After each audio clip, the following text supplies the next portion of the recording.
The man placed a stack of cash beside the call girl who had served him the night before. As a married man, he felt no guilt at all, because in his eyes, this woman was nothing more than a line of code in a computer program. And inside this virtual world he had created with his own hands, he was God.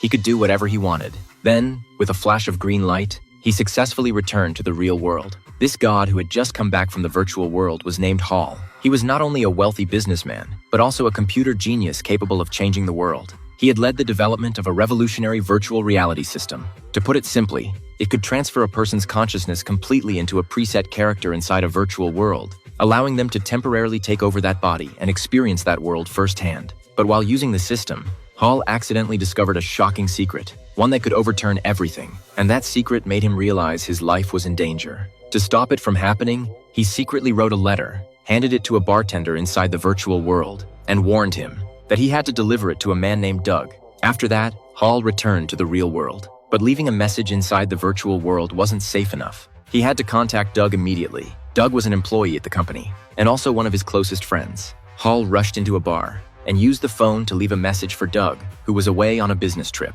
But before he could finish speaking, the appearance of a mysterious man interrupted him. Hall seemed to know this person. He hung up the phone and followed him into the alley behind the bar. But he never expected the man to pull out a knife and stab him straight through the stomach. Early the next morning, Doug was woken up by the phone message. The headache from his hangover still hadn't faded, but a terrifying discovery snapped him awake instantly. There were several fresh drops of blood on the sink, and downstairs, a white shirt was soaked with large patches of blood. Just as he stood there in shock, another message from the police began to play. This is Detective